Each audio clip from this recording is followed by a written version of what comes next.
Anyway, I'd like to call the meeting to order, and it is now, what, exactly 3 o'clock? Do we have anybody else, any members of the public in? No? No, only Cindy was here, Cindy Knox. Right, Oh, yeah, I saw her. Okay. Yeah. Nope, that's it. So, so the next thing on the agenda is approval of the minutes. And, you know, we have received the minutes from October 6th. I have just one very small correction, and that is the spelling of Lori Nearing's name. That Lori is not L-O-R-I, but L-A-U-R-I-E. Okay. So any other corrections, additions, deletions? No? Okay, can I have a motion to accept the minutes of October 6th? I so move. Second? I think, who seconded it? Oh, I thought Carol had seconded. Second? Okay, all in favor? Aye. Aye. Aye. And I guess we're supposed to, or do we really have to say, you know, names and, I know. Oh, wait. Or maybe you could just say aye, but then everyone could say their name. I don't know. For the record, you are supposed to read that opening paragraph as well. Oh, okay. Okay, Sorry. okay. So well, let's finish the minutes first and then I'll read the opening paragraph. So Dennis says aye, Carol says aye, Sister Paula says aye, I say aye, and so we approve them unanimously. So reading the opening paragraph, due to the ongoing COVID-19 pandemic, in accordance with Chapter 20 of Act of 2021, suspending certain provisions of the open meeting law, public bodies otherwise governed by the open meeting law are temporarily relieved from the requirement that meetings be held in public spaces, open and physically accessible to the public, so long as measures are taken to ensure public access to the body's deliberations through adequate alternative means. This meeting will be live on Zoom. The public may participate remotely by joining Zoom meeting ID 884-8642-6478 or by calling 929-205-6099. For additional information about remote participation, please contact Dr. Katie Petrossi at kpetrossi@ayer.ma.us or 978-772-8260. Okay, now we're down to the director's report. So Katie, take it away. Thank you. There's been a couple of updates since I submitted this to the board, but the physical space is done now. The paint and the flooring are in, the new tables are here, as is the reception furniture. That all came in on Friday. So it's a lovely, warm and welcoming place. Let's see if I lean out of the picture. There we go. You can see. Oh, nice. Yeah, it looks like Yeah. looks like Nice new furniture and a fireplace to toast marshmallows. There Oh. we go. It's lovely. I saw it yesterday. And let's see. We still need to put some things on the wall, and that will come in time, or as I see something that, you know, that works. So that is good. There were a couple of places where the vinyl tiles in the kitchen were popping up. So the installer came out to take care of those. So that's great.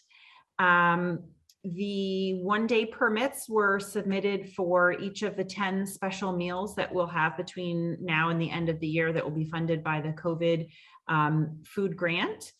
And let's see, we're defrosting the freezer was already defrosted.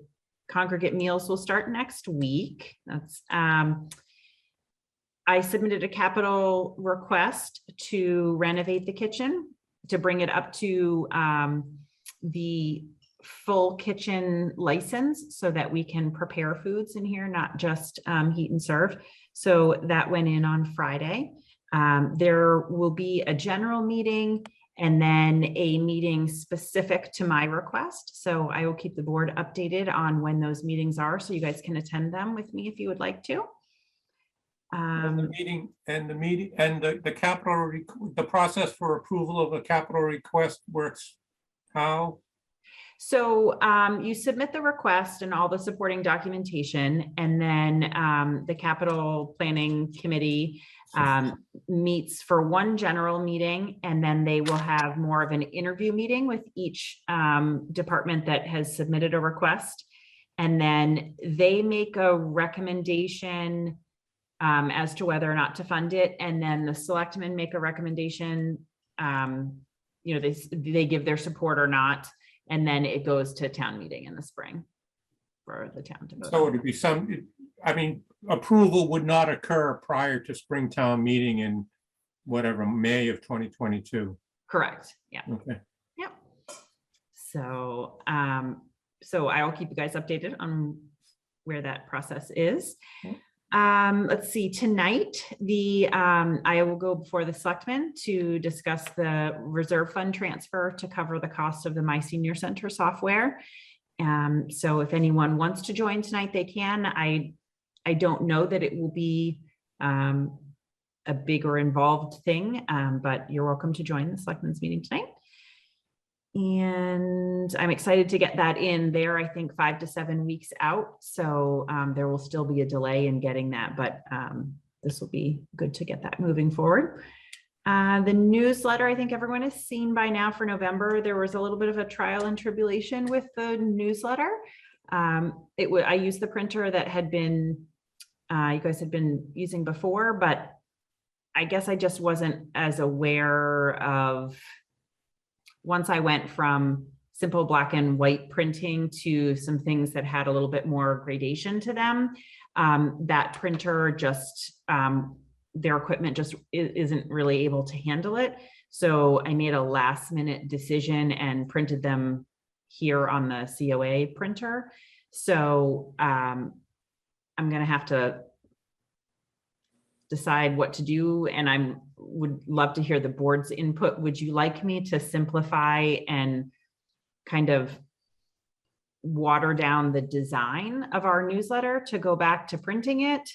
Or I can continue to print it in-house, which means I don't need to get ads in it, and I would just need to build into the budget the toner it will take, which I think I can get covered. There's some extra toner in here for the rest of the year, but then I would just need to put it in the budget for next year. What kind of administrative support does the senior center get, along with any other town departments, from town hall, if any, in terms of, the use of various software packages, printing, the use of printers, access? So I don't think there's anything official, but I had a little bit of issue with printing it here and went over to town hall, and found that everyone there is always helpful when I need something. So, but I don't know that there's anything official in terms of.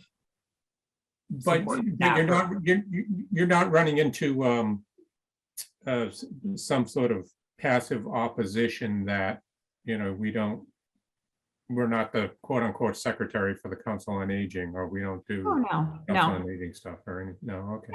Nope. Everyone's been super helpful, super nice. All right. Yeah. I don't quite understand the issue. So the original newsletter, or when you first tried printing the newsletter, where did you try to print it? So Senior Publications, I might get that wrong. Senior News Publications is the newsletter printer that the COA had been using for a number of years. Let me go grab one. I think it will be obvious. Just one second. I think the advertisements should be on there because, you know, promotes businesses in the area, so. Yeah. When Katie gets back, you can Yeah. make that statement.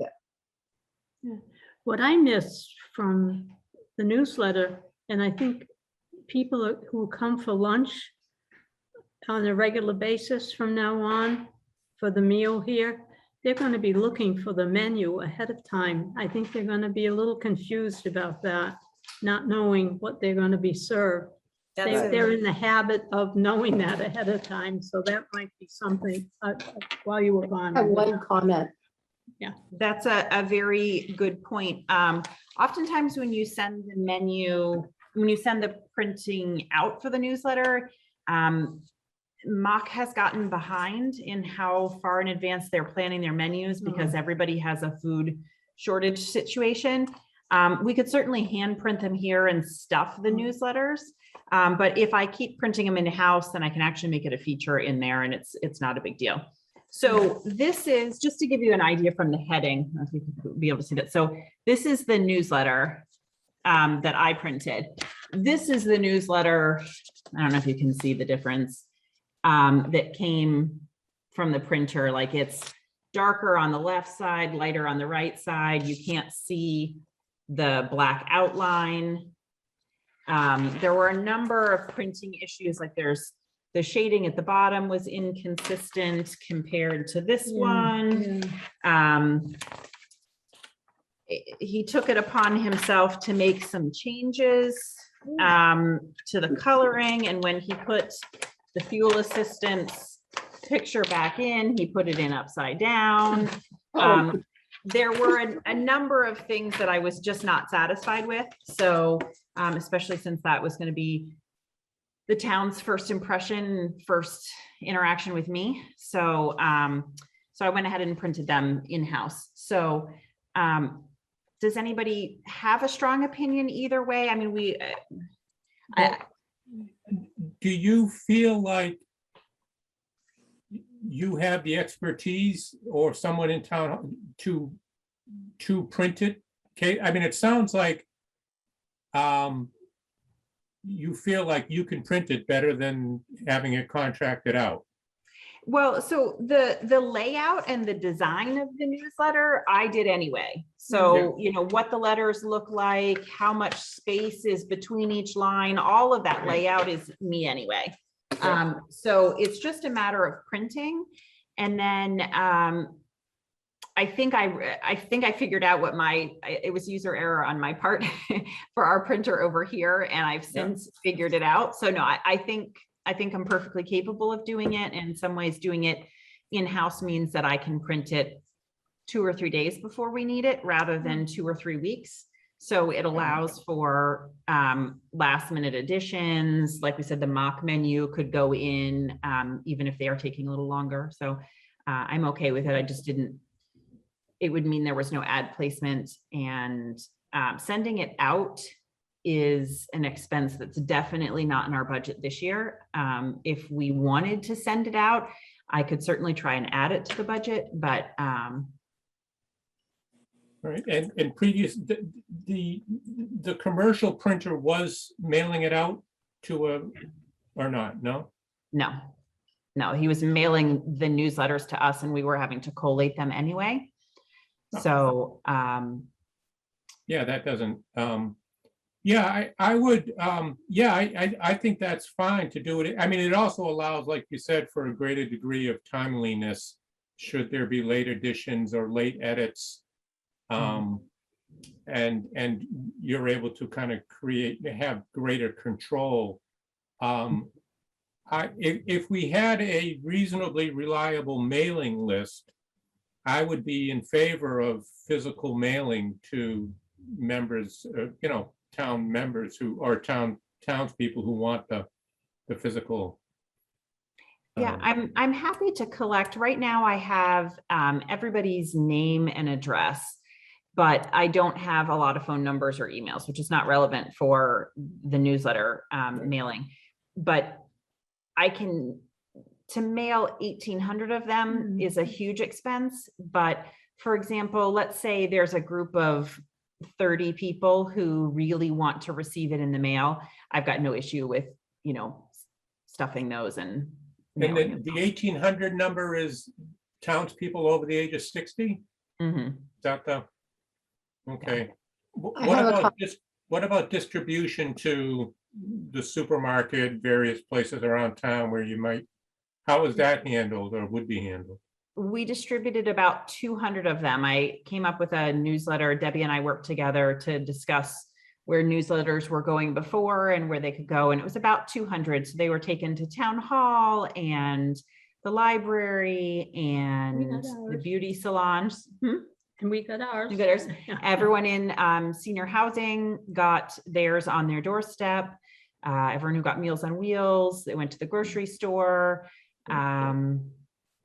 It's about 200 or so that were distributed in physical copy. Okay. No, that sounds, yeah, I'm fine with that. I don't. I had two comments. One, Katie, which do you want to do? Well, I mean, if I was happy with the print quality, it's less work for me to send it out. But if I'm not satisfied with the print quality, then I'd rather do it myself than distribute something that doesn't represent the image we're trying to create here. There is another newsletter company that does newsletters. So I can, and they did our newsletter in Townsend, and it's color, and it's the same thing. It's free for the Council on Aging, but it's, they get revenue from the ads in order to support the printing cost. And then in that contract, they do build in twice a year to have many more copies and prepared for bulk mail. So I can look into that too, but that would involve me getting out of the contract with the existing newsletter provider and then entering into another one. Yeah. The only thing that I could see as a problem with doing it in-house is there's no advertising for our local businesses. Mhm. That's the only thing. So is it a big deal to get out of the contract you're in now and get in another one? I don't know. I mean, there's no dollars involved in it from our side. So I think that's something I'd need to discuss with the powers that be at town hall and see how they feel about that. I presume the printer is in some sort of contract with the local businesses, that they paid to have their advertisement appear. So he's probably accountable to them. So if that's the direction we want to go into, I can certainly look into that in more detail. How much work is it for you to do all To do which part? the printing? I mean, you do the layout, you do the contents, but then the physical, using the. I don't know. I mean, it took me a couple of hours by the time I fooled around over here, and then I went over to town hall and Cindy helped me get it printed out correctly. And then in that case, I have to fold and collate. Or no, I didn't have to collate. I'm sorry. I just had to fold. So we were folding Debbie and I in between phone calls and other things that we were doing. And over the course of a day or two, we printed what we wanted. And the nice thing about printing it ourselves is we can print on demand, really. So we printed out the 200 or so that went out, and I think I had 30 or 40 of them here. And I'm down to 2 more. So I can print out a few more, but I don't have to print out a whole nother batch of them, or we don't have to commit to 300 or 500 or 750 a month if we don't want to. So again, it doesn't cost us anything with the outside printer. So I don't know if it's that big of a deal, but. Well, that sounds like a good idea to me. Do you suppose you could get a volunteer to do the printing for you? Oh, yeah, sure. Yeah, that'd be great. Okay. The printing and the folding. Yeah, I would. Yeah, and I'd volunteer. yeah, I'd come down, I'd fold for you. I'm used Okay, to folding great. things. I hope they get them straight. I'm not so concerned about the advertising piece of it. That is, if the local businesses wish to advertise to the senior community, Mhm. they're perfectly welcome to do that in whatever manner they think Right. Yeah, suits their business needs. I- Paramount importance, I think, should be the reliability and the accuracy of the communication and the distribution of the communication. If we feel like doing it in-house gives us better control and more reliable and more accurate, and not to mention the aesthetics of it, right, I'm fine with that. So am I. And I'd be happy to volunteer to print. And with Sister Paula folding, how bad can that be? yeah, yeah. Yeah, all right. I'll put you down. Yeah, That'd just be give me great. a Thank you. call. Okay. I mean, I think that what this might, and again, it's a larger conversation, but the administrative tasks that, obviously Katie is, doing or happy to do, at some point, in the future, I think having some level of official administrative support for the council in terms of use of software, maintenance of mailing lists, learning new software packages, answering telephones. At some point, I think we may want to look at that. And then that would perhaps free up Katie to address, larger, more significant concerns at a greater level of detail. So. Hopefully in the next month or so, I'll begin to recruit some volunteers Yeah. in on a regular basis. Yeah. I find that, a couple of receptionists would go a long way towards freeing up my time answering the phones and, doing things like folding, if it would come down to And serving. rewrapping silverware and Yeah. things like that, all those kinds of tasks. A group of 4 or 5 volunteers and or people doing senior tax work off, any of those things. I definitely want to get those kinds of supports into place. Yeah. Well, I really enjoyed volunteering here, so, I'm open. I will count you guys all in. Okay. All right. Let's see. As far as programming, we opened yesterday to a small group, but had just a couple of people for morning coffee and then 5 people for chair exercise. They really enjoyed it. They weren't sure at first when I said it was going to be DVD based, but they loved it. Good. So they said they would definitely be back again.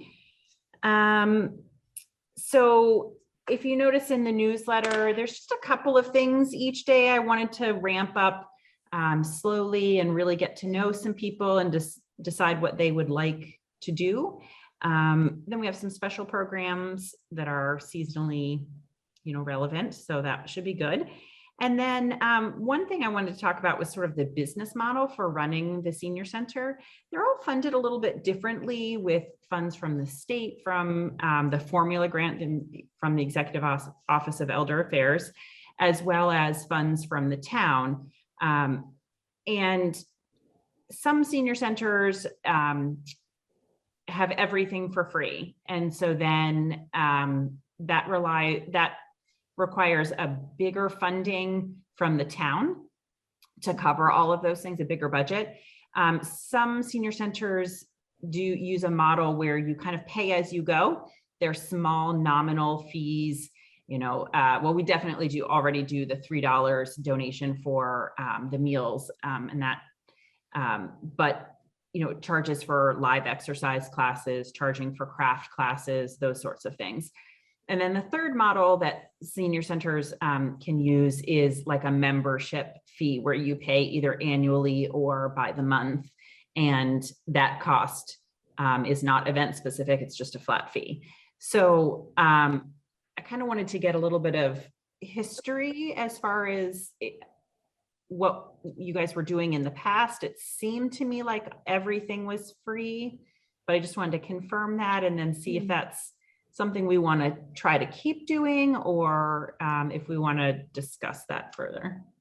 Sometimes if we had a special gathering in the other room, like a meal, like it was a donation of $5, something like, if you know, a donation. Mhm. Or sometimes there was a charge of $5, but most of the time the activities were free.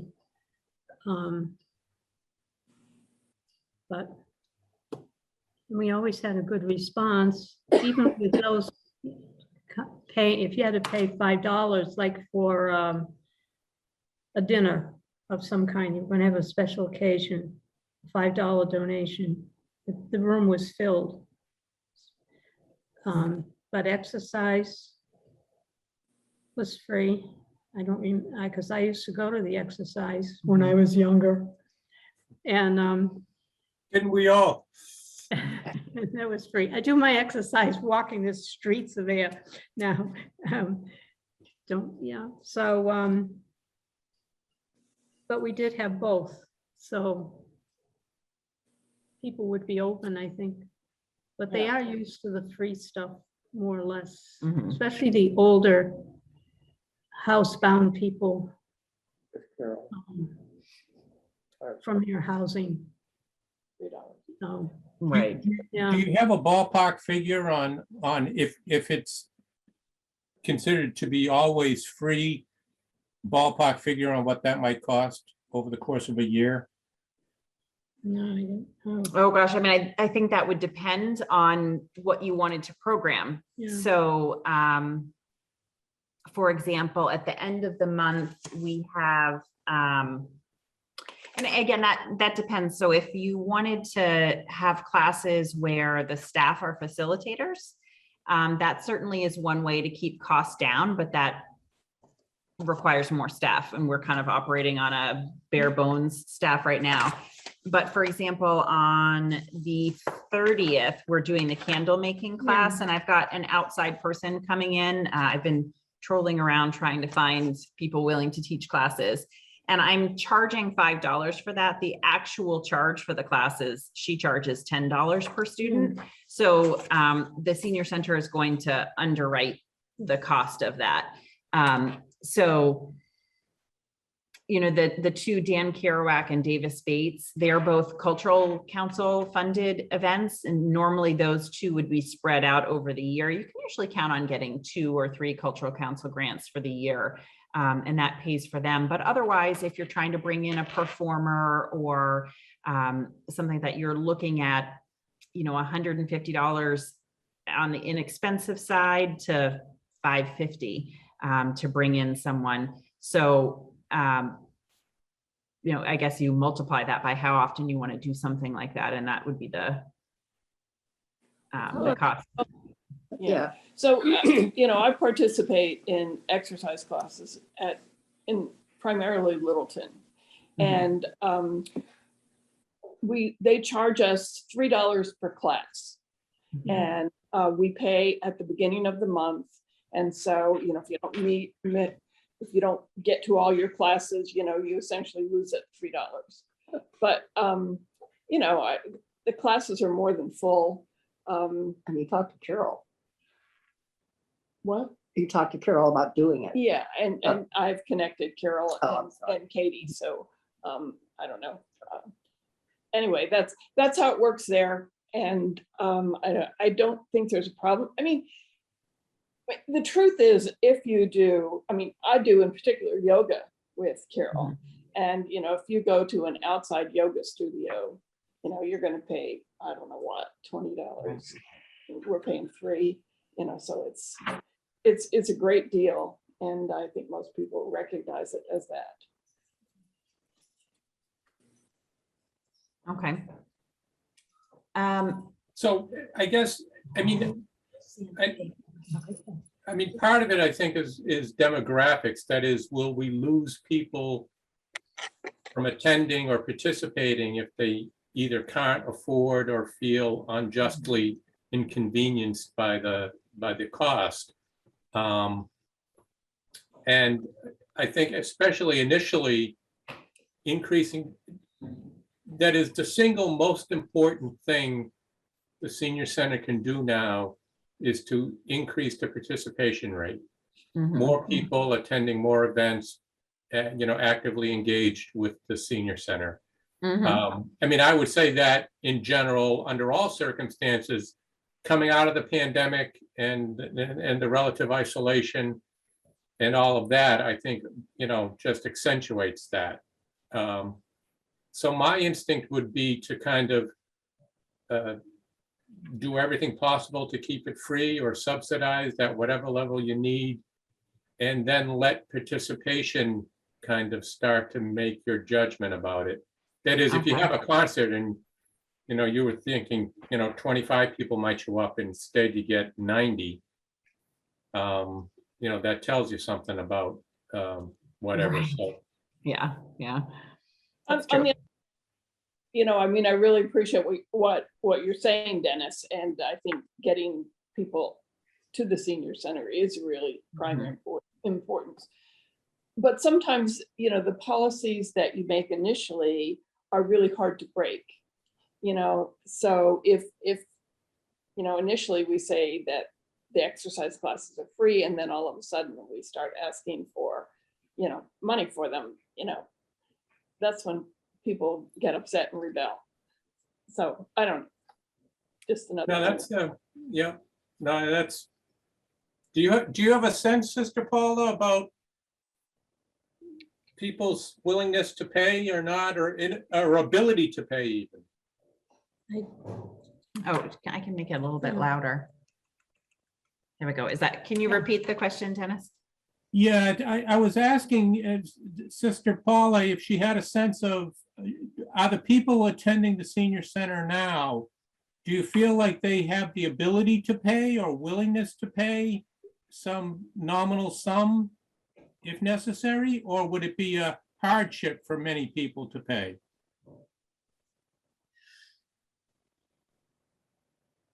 Or do we know? For special things, obviously, I don't think it would be a problem for special celebrations.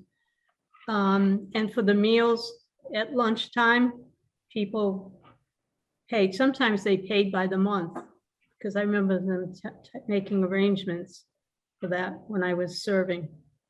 I don't think it would be a problem, tell you the truth, if it was minimal. And if it was a problem, they could probably ask and have a little chat with Absolutely. Katie or whatever, and see if they can work something out. But I think we need, as you're right, we need to hang on to the people that we have.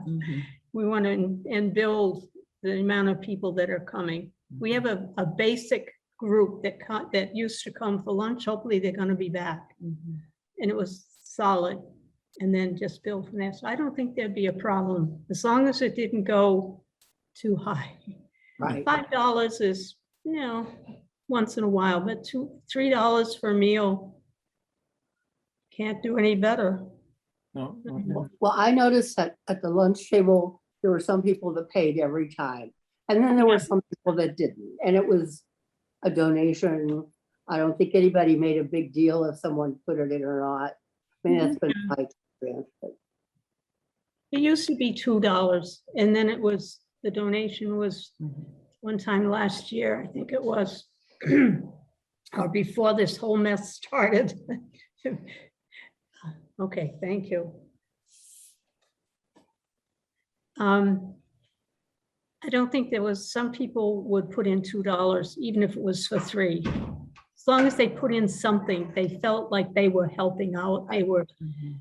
They were paying for their lunch, if you want to say that, Yeah. So I felt they felt good about that. I think so too. I got that impression. Yeah. As I said, a lot of people would pay by the month. So. Yeah. Okay. That's good feedback. Thank you. It is. Let's see. I don't have any real updates on MART and transportation regionalization. We did a training on the new Q-Ride software. There is a bit of a disconnect between how we're currently scheduling rides and handling the dispatch in a small community versus MART's outlook I think they have more experience with larger towns where people are used to a more anonymous utilization of the transportation, where you don't know your bus driver when you hop on, versus here where that personal relationship is part of the attraction, or part of the situation there. So the software will simplify reporting, the monthly reporting that I need to do, which is good, but it is more tedious for Sam. So I'm okay with moving forward with using the Q-Ride software. I know that the MCOA, the Massachusetts Councils on Aging, is going to be having a forum later this winter about new ride scheduling software. So I know that that's in the works. So I've been assured by Mart that just because I do or don't do something right now doesn't mean I can't change it later. I think the tide is going for all 15 of their towns towards regionalized dispatch and then regionalized drivers. So I think that will happen unless we put up a fair amount of resistance to it. And in terms of the politics within the town of Ayer, how Ayer has a representative on the Mart board that is advocating for the town's interests in this regard? And who is that?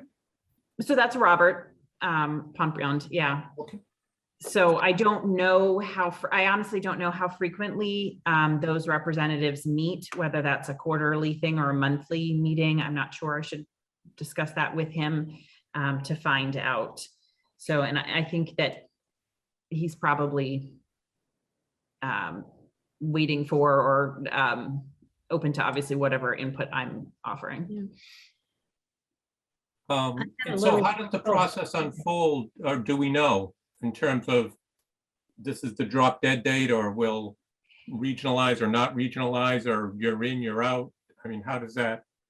It's evolving.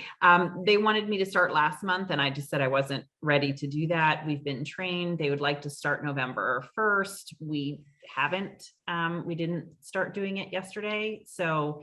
And when you say start doing it, participating in the regionalized? It's starting to use the software. I see.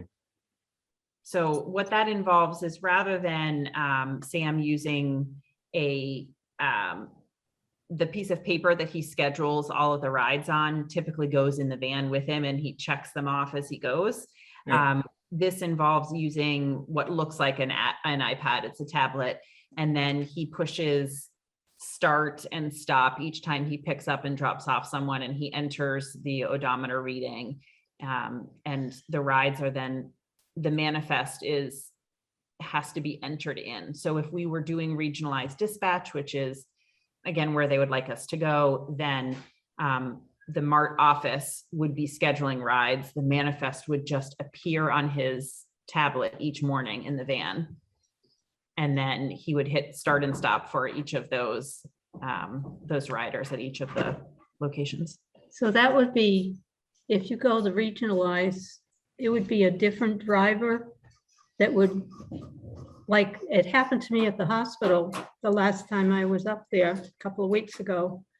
The van pulled up and I had called and it was all set. Sam was coming to pick me up. The van pulled up. I got on the van, I sat down and I was ready to hitch up the seat belt. And it dawned on me, it wasn't Sam, it was some lady. And I said, I'm sorry, I'm on the wrong van. It has happened twice. So I think it would be a little confusing if you had more than one driver. To keep Sam, but make it easier for him would be would be great. Were you on the wrong van, or you were on the right van with a different driver? I'm sorry, what? Were you on the wrong van, or were you on the right van with a different driver? It was the wrong van, and they all look alike. And I just figured, oh, it's bad. It was quick. He's here already. And I just got up and went out and got on the van. And then And then she, oh, are you Alice? I said, no, I'm not Alice. Whoosh, I got off quick. Mhm. So, yeah, and I Is think there- that can happen. That's one of the concerns. So Yep. there's two levels of regionalization, and we can kind of Yeah. separate those out. There's regionalization of the dispatch, the scheduling, and Yeah. then there's regionalization of the drivers and the routes themselves. Yeah. So as a first step, there's the scheduling, the dispatch part. And so that I don't know has a whole lot of impact, except if people just want to speak to one of us because they want to call and sign up for something and schedule a ride. Well, now they'll have to make 2 calls. But the regionalization of the drivers and the routes has the potential to create just that kind of situation that Sister Mm. Paula is talking about, where you could end up on the wrong bus. And luckily that driver asked you if you were Alice. Alice. And that was easy enough. And I still think even if we did regionalize, the vast majority of rides would still be taken care of by Sam, but there's the potential for Is that. there a sense that regionalization would allow for a greater level of participation from other citizens in town and a more timely response? In a broad, to a broader area? So I don't think that Sam is necessarily running at or above capacity right now. Mm. So I haven't noticed us have to really turn anyone down for rides. So if we got busier, and I think as time goes on and the senior population grows, then that's certainly a possibility. I don't see that as an existing issue that we really would benefit from regionalization. In terms of the timely return, I would like to say yes to that, but based on the training that we had, I don't feel super confident about that, just because there's the way that they book rides in the regional center is they're booked as round trips. And so then they slot a return in, but not all doctor's appointments take 30 minutes or Yeah. 45 minutes. Some of them take 10 because it's blood work, and some of them take 3 hours because you're getting your eyes dilated. And so then there would be this sort of, you would call back into dispatch when you're done with your doctor's appointment or when you're done grocery shopping or whatever you're done doing. And normally right now they call Sam directly and Sam says, I'll swing by and pick you up. But then the manifest would just update remotely from the dispatchers. So that means that you could think that you were headed back to pick a person up, and you might have told them that you were going to pick them up because that's what you thought was going to happen. And then dispatch rearranges because people are done with their doctor's appointment early or late. And now suddenly they send a different driver to pick you up, or I mean, I'm just hypothesizing here. So, but to answer your question, it could result in better pickup times, because that's a reality of using our transportation, is sometimes you do have to wait in order to get your pickup. It's not, it's not like having a taxi waiting for you. Mhm.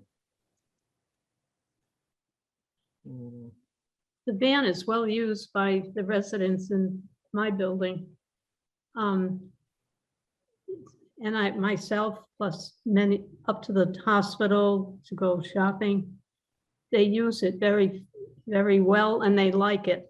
And it's a lot easier for them than calling up a family member to come from Leominster or Fitchburg and take them shopping. No, I mean, I don't have a, now, so the input from the board is whether or not we would advocate for participation in regionalization or not, or? I'm definitely open to that input, whether you would like me to go with the flow and or whether you would want me to continue to try and hold off or delay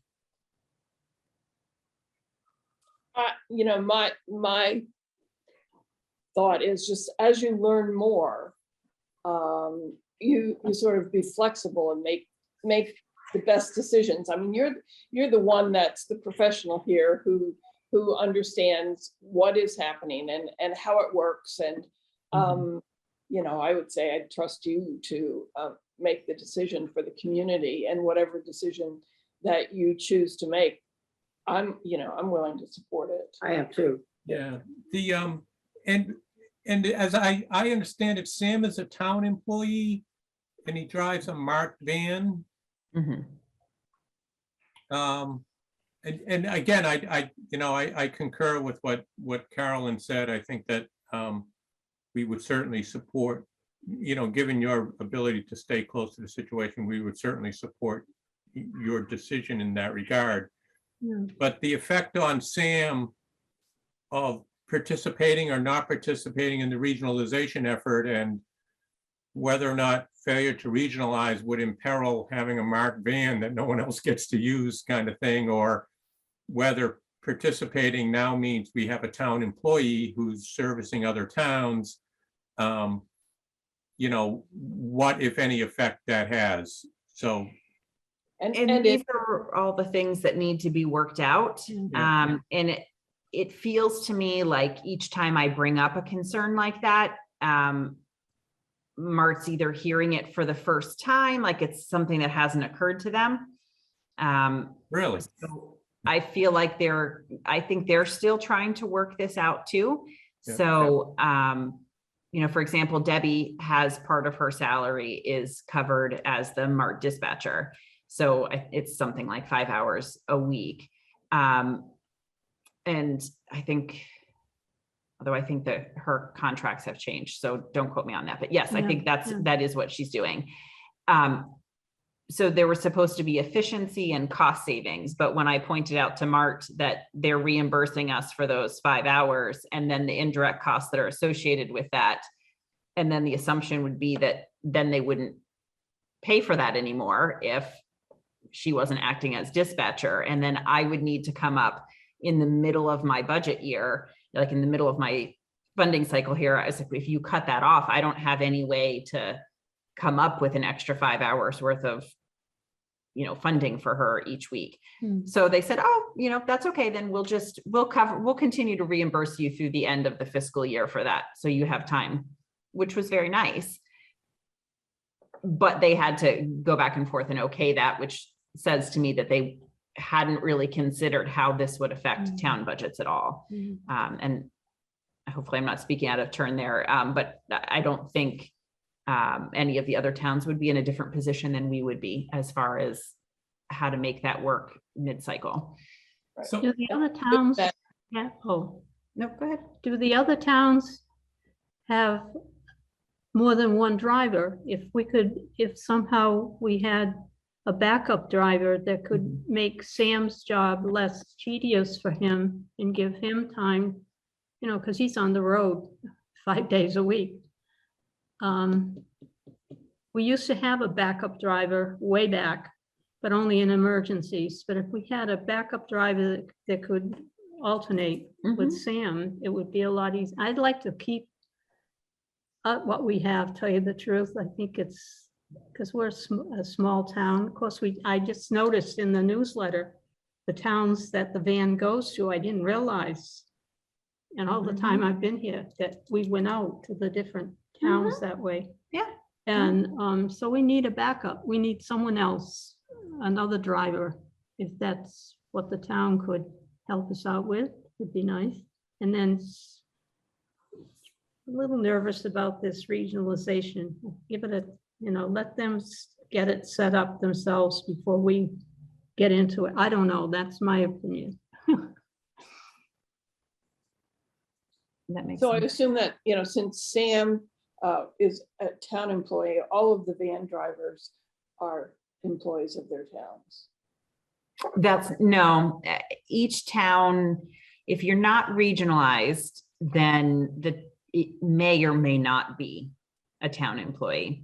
And then if you're in Leominster or Fitchburg or any of those bigger towns, they have always been regionalized and the drivers have always been MART employees. But I think in some of is it Bolton and Clinton and Hudson, I believe, they're going to that full model as well, I believe. Yeah, it's, I mean, I would like to understand, again, I think that I would certainly feel comfortable trusting your judgment in this, but this kind of does bring up questions in my own mind about how this all works or is intended to work, and how to provide the best level of service for the residents of the town. If we sacrifice some level of the personal touch, but gain, greater timeliness and also greater scope. That is, now folks from Ayer could go to, I don't know, could go to Hudson, or, would feel more comfortable going to Fitchburg.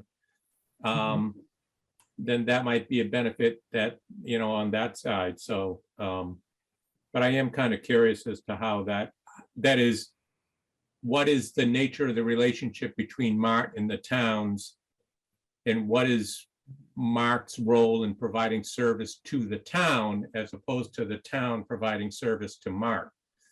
Right. And it's a little unclear in my mind now exactly where those lines are. Yeah, I think they were clear, and I think they are getting as muddy as we would like them or allow them to be.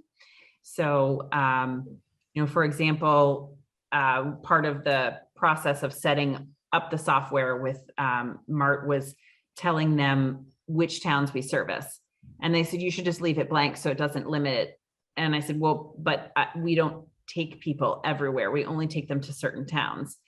And they said, well, what about your special trips? And I said, well, then can I update you on a monthly basis about whether we're going on a special trip? But if we were going on a special trip, I wouldn't really want you to schedule those things. I would want to schedule them because it's kind of like the RSVP rather than just a ride. And I said, my concern by not limiting the service area with you from the beginning, that you could end up having a dispatcher who's well-intentioned, they could schedule a ride to, Costco in Waltham. And if I don't have it predetermined that they can't go there, then people might do that. So, and I've had lots of requests, actually, even just in the couple of months I've been here, to go to medical buildings in Waltham. And that's just not, we can't go that far. So it was eye-opening for me to have the discussion with the transportation people about why it didn't make sense to take people to Waltham. It sounds like this is there are a lot of moving parts. Yes. And do we have does Robert have a clear sense, or is he looking for direction, or is he kind of taking it a day at a time? And we haven't actually had the chance to connect over this issue in particular, so we'll have to do that soon. Okay. Are there any other town departments that interact with MART, either at the train, the MBT? That is, I'm assuming, is the relationship broader than just the senior center in MART, but rather there are other? I believe it is. I think that's why Robert is the representative rather than me, for example. Yeah, I think at one point they were talking about MART transportation between the train station and the hospital.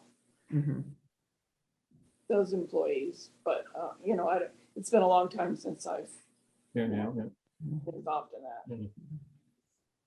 Okay. All right. Anything else on transportation before I continue on? Okay. All right. So in terms of the budget, I feel like I'm getting a pretty good sense now about what some of our recurring bills are and what our budgetary needs will be for the remainder of the year with this reopening. And but then I do think we'll need to make some changes to staffing as well as to some of the other budgets going forward. And that's part of the reason I wanted input from the board today as far as programming models to see, just to make sure that I'm trying to secure the right budget. I do know it's going to be level funded.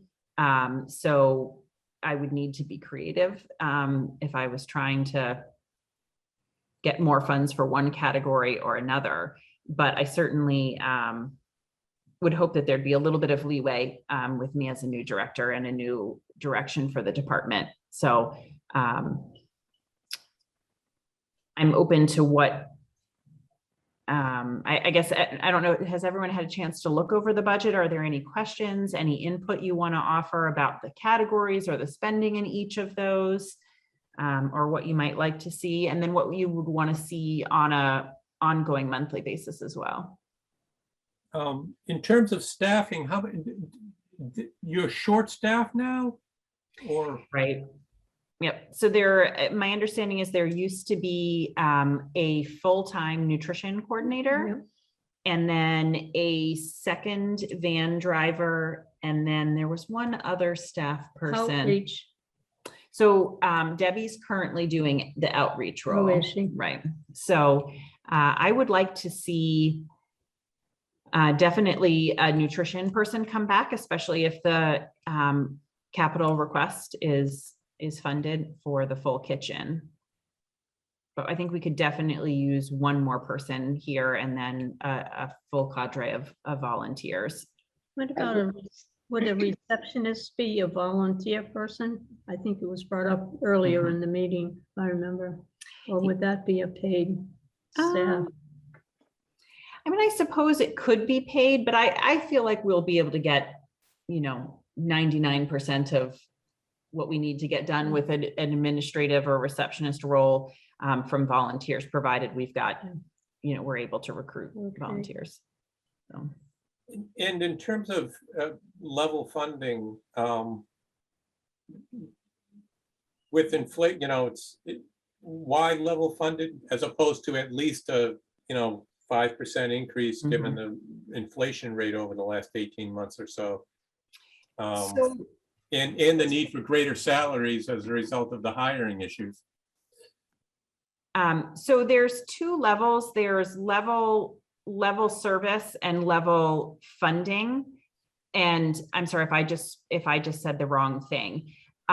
It's level service, I believe, is what we're doing, not level funding. So level service means keep providing the service that you're providing, understanding that there will be some inflation involved in that, versus level funding is the exact dollar value. So if there's inflation, you have to make your dollar stretch or actually provide fewer services.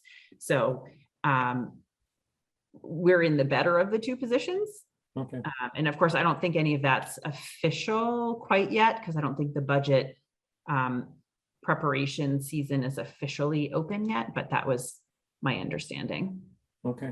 All right. Yeah, that's better. Okay. Thank you. One of my concerns is that we have to present a budget proposal so far in advance to, when we're actually going to need the money. So, Right. So, if we were to, take off as a COA center and really expand and want to expand, we just, so you're working right now on a budget which is actually what, 22 to 23? Yeah.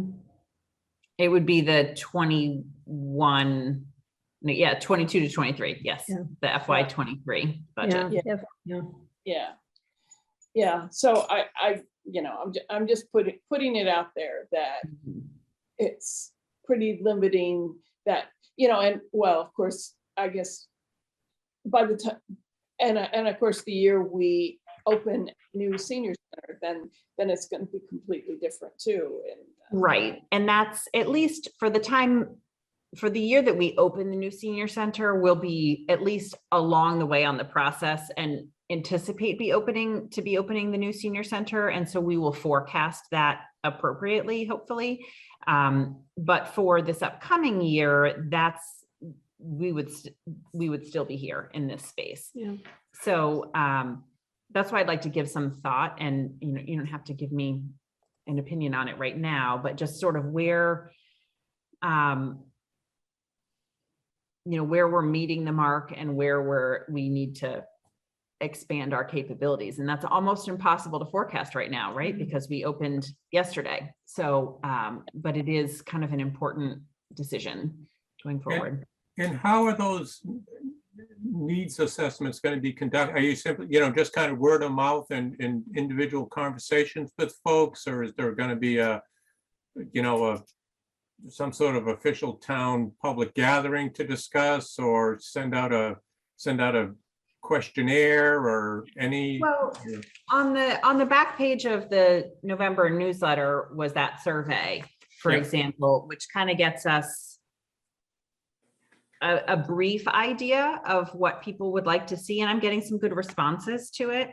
And that touches on the price that people are willing to pay for programs. And so, for example, if I take my program budget right now, and if I'm just augmenting programs on a monthly basis, but people are paying something, then those dollars stretch a whole lot further than and allow for much more expansion than if we're trying to pay for everything and make it all be free. And if that's the commitment that the town wants to make and that the board wants to make, for everything to be free, and I'm not saying that that's what we determined, but just as an example, then I would say, okay, we were doing X amount of programming with the previous director, and my goal is to have 40 or 50 or 60% more programming. And so I need to ask for this budget. If everyone wants it to be free or mostly free, then I do need to have an increase in that budget. Versus that budget may work even if we're growing, if people are more open to the idea of paying something for programs. And as we discussed, there's no way to know that in advance, but. Yeah, I mean, for me, I think the one, perhaps the most important single piece of information will be number of people involved, like number of town citizens who are actively participating, at least once every 2 weeks or twice a month, or, something like that. That the primary objective ought to be to get that number as high as possible. Right. And then as that number grows, hopefully, new needs are being addressed, new members participating. And I don't have a clear sense of how many active participants. Well, we don't know that yet. We're just reopening. Yeah. So, we'll have to wait and see how that turns out. But out of 1,800 people, I don't know whether you should shoot for, 10% or 30%, active. It really varies from town to town. I would love to see it around 30%. Anything above 30%, I think, would be kind of unprecedented. I think a lot of COAs are probably in that 20% range.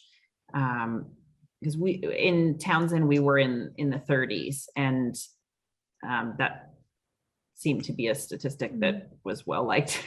So, and of course, there's all different kinds of touch points too, right? Some people will be here multiple times a week for meals and programs, and other people will come quarterly to the trip that you have planned. Some people might just participate in Thanksgiving dinner. So there's a lot of different ways to utilize the senior center. They won't all be super regular. No, but if, somewhere between, I'm doing my math now in my head, Carolyn. Somewhere between 360 and 540 people, that I think would be a pretty significant number.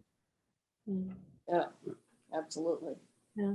Attendance in the past there was always a drop in attendance for everything during the winter months because of the difficulty in getting here.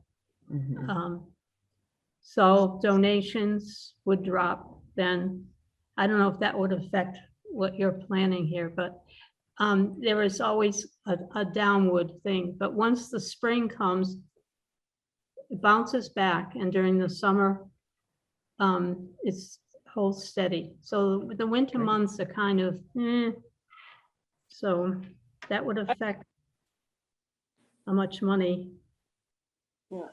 I think that the physical space and parking availability The really parking are is- very, very limiting. It's a- Of, trying to make the center a real active place. Well, and that's one of the things that, I can work with Sam to try and make some small changes. So for example, we could do an everyday pickup at the Pond Street Apartments and Pleasant Street Apartments every day at 9 a.m. to come just to the senior center like that. Or, every day swing through at 11:30 or 11:45 for lunch. And make it easier for people without needing to even schedule. Basically, if you're out there, you can hop on the bus, and if you're not, then you're not. That's always a possibility. And anytime, and maybe that's a good thing to put in the newsletter. Let me make a note of that. Because it's okay to ride for a lot of different reasons. So if in the winter, if you're perfectly capable of driving, let's say you drive in all the other months, but you just don't really feel comfortable driving here in the winter because it's icy or whatever, it's perfectly okay to call and say you'd like to ride the van into the center that day. But it's the parking. Yeah. Right, but if you're riding the Problem is van, but if you're Carolyn riding brought the up van. Parking has always been a problem here. In fact, there are times when we had a large gathering where people would be coming in cars during weather that wasn't, bad snow and all that. They would park down and in the park and Mhm. walk up. I've Right. done it myself because this place it doesn't hold that many cars and it's very difficult. It's tight parking here. Plus the van coming in. And then if you have a problem, we had a gathering here one time. The room was packed with people for a special lunch. And the parking was filled out here. And they had to call the fire department and the EMTs had to come because someone had an attack in the middle of the dinner. Mhm. And it was, I don't know how they even got in here, tell you the truth. It was the driver of that little red truck that comes. It was amazing that he got in the small amount of space that he had to get in and back out and take care of the people. Mhm. There's always the emergency situation that's a problem here. Right. Yeah, That's, definitely an issue with staying in this space versus expanding to another building, for sure. But I think even in inclement weather, I think we want to encourage people to ride the van here. Yeah, It helps yeah. keep the parking uncongested and makes people feel maybe more comfortable with coming. Of course, if it's Yeah. cold weather and your body feels achy and you don't want to come for that reason, then that's one thing. But if it's just the winter driving, hopefully we can overcome that barrier by letting people know that the van is available. You can be a seasonal rider of the van. Even if you don't want to ride in the summer, you can ride in the winter. yeah. Oh, okay. Let's see. Do you want to see a budget report from me each month, like what I spent each month and things like that? Or is that not important? For me, I'm comfortable leaving it to your discretion. I think if you see budget issues, either you're going over budget or there are some items that you give us the heads up that things are trending in a direction where, but pro forma budgeting matters, I think, you can certainly, feel comfortable making those decisions on your own. But if you're going to need some level of political or moral support on certain budget items, that you kind of bring it to our attention early in the process so we can be helpful in some way. Right. That's where that's where I'm with that. I mean, I don't want to be looking at an Excel spreadsheet if at all possible. That I understand that. I've bid on a couple of COA boards and sat in on them, certainly in the other towns that I've worked with. And they, again, just like the senior center funding, they tend to do it very differently. So in one town, the COA board wanted to see we're 18% through the year, and I have spent 14% of my budget. Like, they wanted that check-in. In other ones, it was just, it's your money with the town, spend it and let us know, like you said, if there's a problem. So happy to do whatever. I'm with Dennis. I think that was very well said, Dennis. Okay. Let's see. I believe we spoke a little bit. I have the verbal approval from Economic and Community Development to use the $4,500 worth of COVID grants that was originally earmarked for food delivery, to put that towards the congregate meals. And that's the basis of those 10 special meals that I filled out the individual one-day temporary permits for. So, so I'm just keeping them in the loop on that. So that's all, I think, good progress. That's good. Let's see, that brings me down to the miscellaneous things. Has everyone been able to transfer their email over to the town email? No, yeah. I'm getting there. Okay. I now can manage that thing that you had to go woo, woo, in the cursor. Oh, the touchpad. And I- Yes. Hey, that's That- progress. That's great. Yeah, it's getting there. Carol hasn't really, can I speak for you? Yeah. Carol hasn't really done, the things that she needs to do. But I'm here, I'm in the household. So, yeah, I mean, if it's everybody else, it's sort of like, I'll let her piggyback on, If she Okay. doesn't have to do it again, and she would have to do it. If Well, I'm Okay. finding too, like, so I have a computer upstairs, just an old desktop. And I'm finding, and I have an iPad, which is what I'm talking to you with. And I'm finding that the software works differently on the two of them. It's easier to use on the desktop than on the iPad. So, and Carol is limited to an iPad, right? So I think that it works best for us if okay. she just. Could you be in touch with Cindy? And from my conversation with Cindy, it's pretty, that the town email client that we're using, most of the rest of the town doesn't use that. They're on the Microsoft Exchange server, and they're using their own email clients on whatever software they have.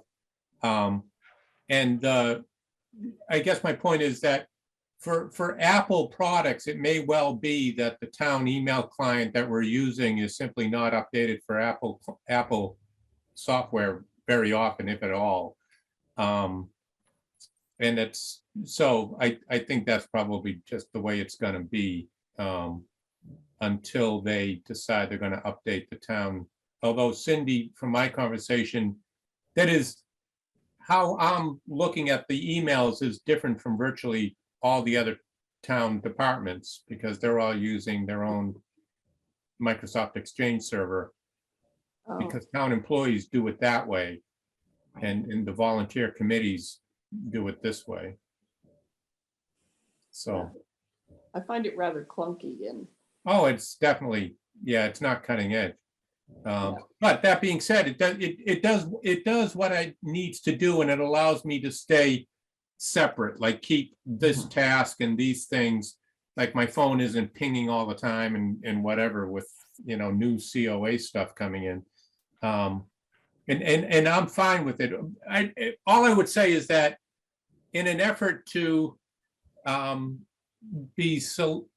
is there anything that we could do to be more solicitous of Carol and maybe Janine and Sister Paula to make them feel more comfortable or not? Or are we just going to kind of work around it and figure it out? And is Dropbox working okay? You know, I put things in there and then, you know, I get this message from Janine that she can't access it. And I get this message from Katie that can you now access it, Katie? I've got it now. Yep. Yep. The invitation that you sent to join, there was an invitation to join the Dropbox. Then I was able to go through, but I wasn't able to connect just on my own. So I think that's probably just the way Dropbox works. So, yep, I'm all set now. We can continue to work around. I think we're probably always going to have people with different levels of comfort for technology. So I think we can do the best we can, but always going to have some exceptions. All right.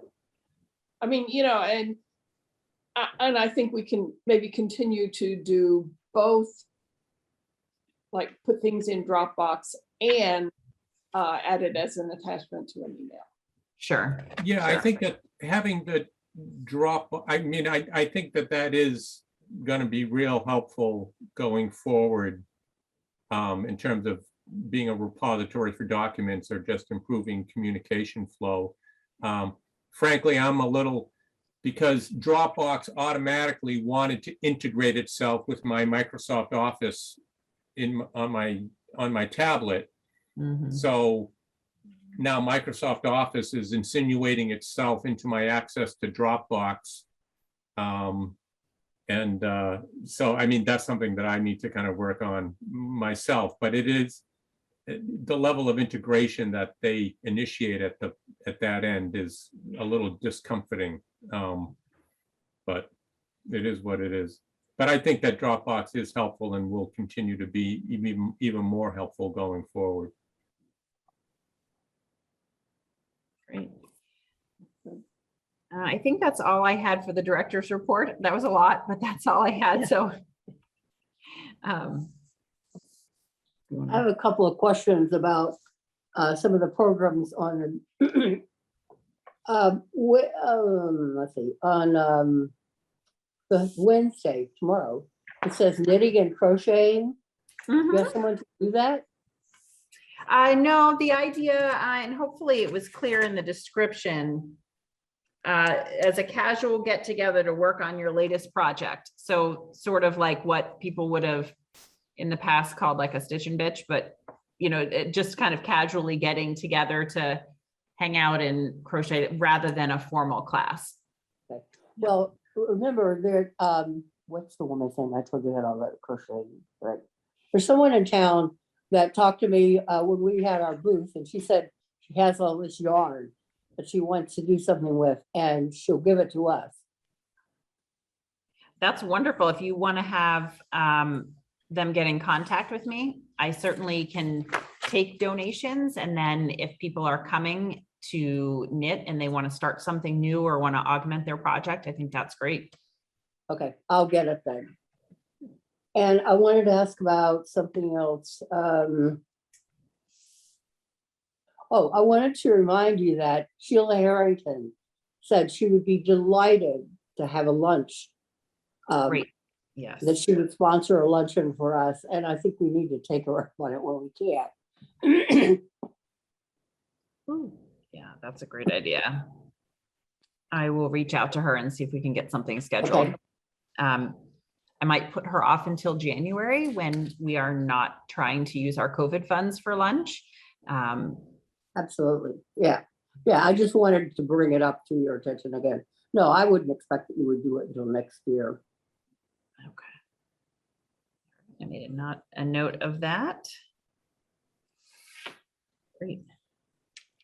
Were there any other questions about what we're offering in November? Who's going to do bingo? Great, yeah. You have bingo on for Thursday. How's that going? Yes, it is the same woman who was facilitating it before. Oh, whose okay. name is escaping me. So many new names to learn. I had it written down. I'm sorry, that's embarrassing. That's What group is this? Bingo, who was facilitating Oh, bingo before? From A building up here. Was it Nancy? No, it No. begins with a G and I can never, I want to say George, but it's That's not. really okay. I just wondered if there was someone That's funny. doing it. So the same- Maureen was, and herself used to, and Maureen can't Nancy do it Jo- anymore Nancy because she George? doesn't feel, she's not well enough. But I can't think of her name, but she's from A building. I mean, B building, excuse me, B over here, this one. Okay, A that's building is down fine. here. Yeah. fine. Okay. Okay, if we're done with the director's report, let's continue with the rest of the. So Yeah. the COA board needs a representative on the committee developing the new center. And I don't know if that group has met with Alan Minoyan, and they have not. But I would like us to select somebody to represent us on that committee. So are there nominations? Are you talking about having someone from the board? Yeah. Yes. I would do it. Um, Or Dennis, do you want to do it? Michelle would do it. Rock- What's that? Did he say yes? I'm sorry, sister. Yeah. That I was didn't to hear Sister Paula. Dennis, I think you'd be good. Yeah, No, I would be willing to do that. Would Katie be as well, or she is? Yeah. Okay, Yes. yeah, Katie is. yeah. Okay, so I nominate Dennis to be our representative. I second that nomination. yeah, okay. I Thank feel you, like I can't vote on this, so. Yeah, okay. I don't know. I don't know that we need a formal vote. It's just, we the board select. Dennis. And thank you, I appreciate it. Okay. Great. Wonderful. Okay, also, so now we've had sort of an opening since it's open. Is there a way we want to celebrate that, or is there something that we can do to, to just say, ta-ta, we're here, we're open? I mean, putting open signs on Or like parade a through the rotary parade through the streets. I don't know. I don't particularly have any ideas, but just seems like it should be a celebration. Like an open Yeah. house. What Yes, she said. An open Yeah, I- house. yeah, and have, we I think having some signage, look the place over and see how we've changed. Yeah. And have information available for programs, et cetera. And invite them to join us for activities. And serve refreshments. I think having some signage out by, what is it, Pond Street in East Main. I mean, the construction on East Main, I think, is also a problem in terms of people feeling comfortable, maybe. But having, the balloons up, senior center now open, Mhm. something that people driving by. Just, I mean, given it's obviously not in a particularly visible spot right now, so We could put the anything that you can signs at draw town people. hall. What's that? We could put the signs at town hall. Everybody sees at town hall. Right, but having it at where the senior center is. That's true, you but I know, meant advertise it, and so people would see that Yeah, They'll- yeah. much more easily then. But I think both would be good. Oh, okay, yeah. And I have a couple of A-frame sandwich boards that you can use for that purpose. I mean, I can get you the dimensions, Katie, if you want to have something. I mean, it's like 2.5, 3 feet tall and maybe 1.5 feet, 2 feet wide. Is that, is it the kind that you slide the letters in, or is it the kind where I would need to have something printed and it goes in, or is it a homemade thing and people paint it? What kind of sandwich board is it? It's, they're sheet, I made them, they're sheets of plywood, that are connected. I mean, you can staple, you know, if you had a poster, you could easily staple it or nail it to the outside. Okay, You know, if the weather isn't too inclement, I think that would be fine. I don't know if we need them up permanently or just kind of like for the special reopening thing. Okay, so it sounds to me like an open house is sort of coming up as something we should do. And then signage to advertise the open house. And is this going to be problematic in terms of masking or COVID rules or anything? so that's the only reason I didn't plan something like that, because it's hard to know. You know, it's hard to socially distance and mix and mingle. But it can be done for sure. We could just spread out across both rooms and try to make it so that people are observing that space by having kind of different stations would certainly be helpful. I mean, it's a little ironic to me that we have to do this via Zoom and there's only 6 of us. And yet we want to encourage, you know, 70 people. Right, I agree. You know, and that's a really good point. You know, maybe an open house is not such a good idea. I don't know.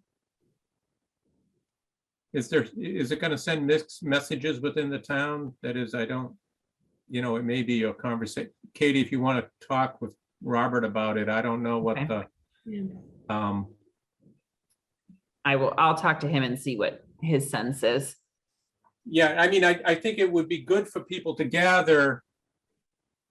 But, you know, I think it's important that we be team players and not, you know, so. Right. Right.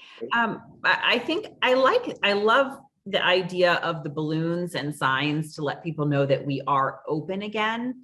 And then potentially more so than an official open house that would, I think, achieve the same purpose without having to worry about overcrowding. Because if you can only have, Yeah, you know, I've got all the chairs in here right now, but when we're eating, I'll have to pull half the chairs out so that we can be appropriately distanced while people have their masks off.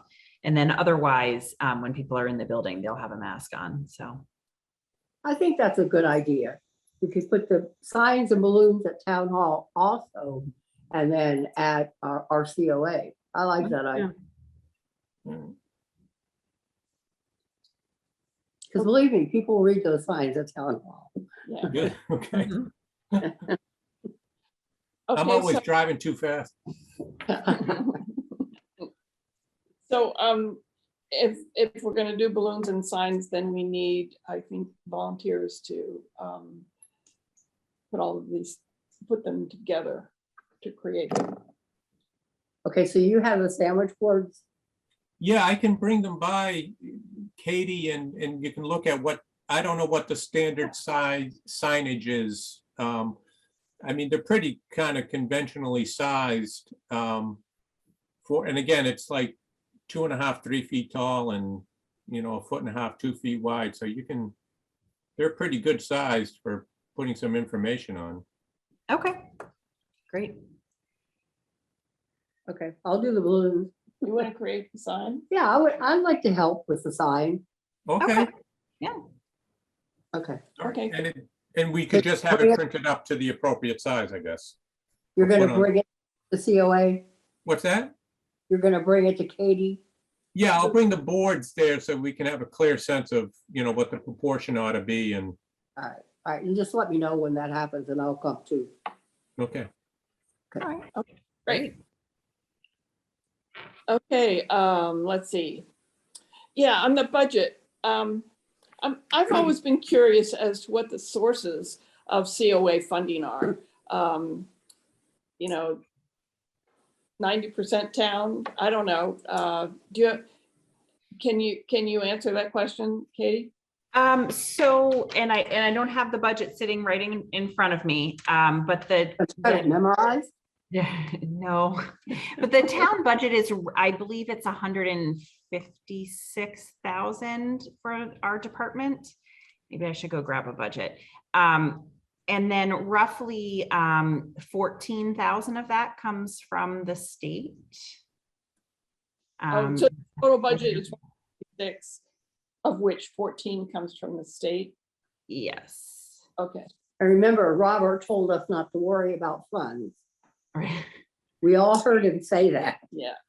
So, so the way it works is that the town obviously funds each of the departments, and then there's the state funds at a level of, I believe for this year, it's $12 per senior, but it's based on the census. And so that number is oftentimes quite outdated.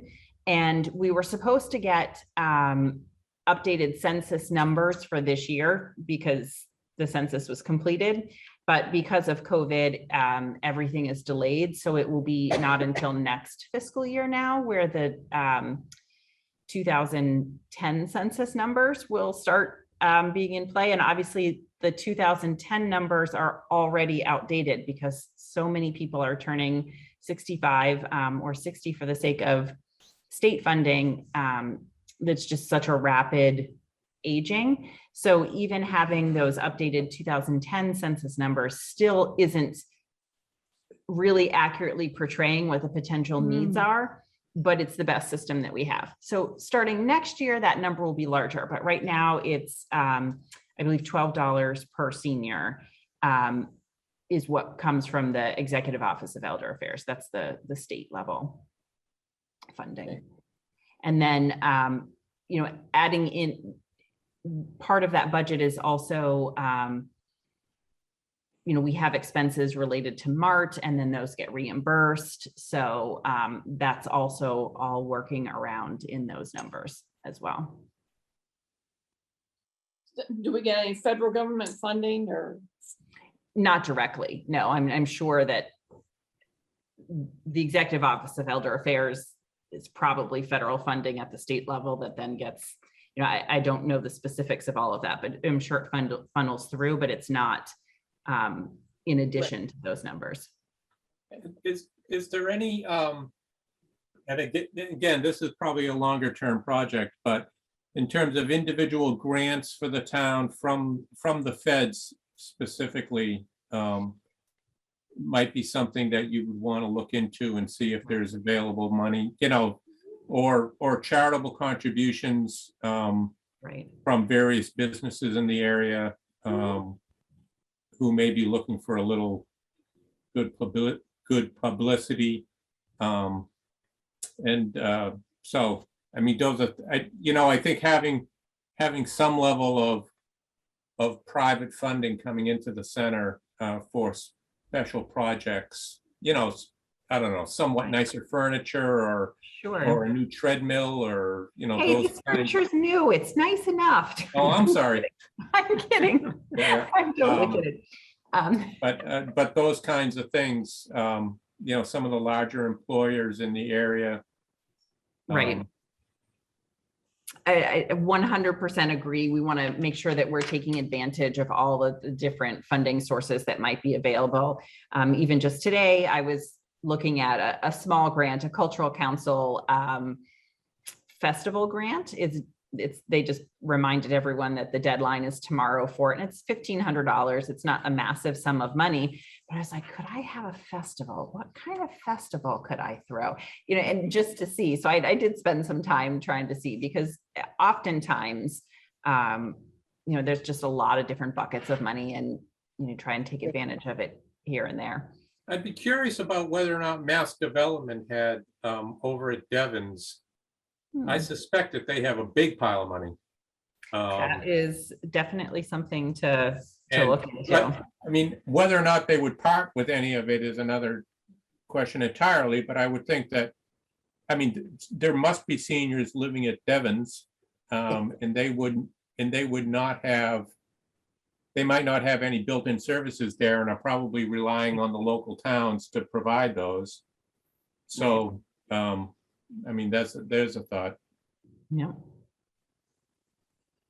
That's certainly something that has been on the radar of the COAs in the area, is who is supposed to be providing services for the older residents of Devon's, and where does that money come from to provide those services? Because my understanding, and I know that EOEA is changing some things with the formula grant this year, but is that they are not included in anyone's census for formula grant funds.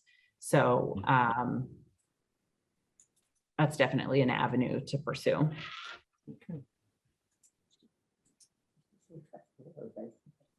Thank you. Okay, let's see. So what should our funding priorities be for the rest of the year? Is there, so if we review the current line items and compare them, you know, to what we'd like to see. I don't know, do you have any suggestions? Is that for me? Anybody?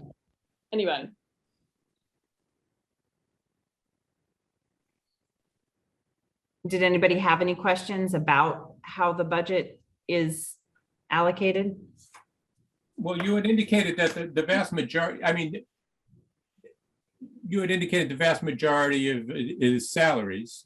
I mean, there, Right. and there's not, so in total, how much discretionary spending do you have available for the given year? I mean, what's the ballpark number? Yeah, let me just pull that back up again. So, oh, and it's turned sideways on my Yeah. screen. Oh, that, and now it's upside down. Okay, there we go.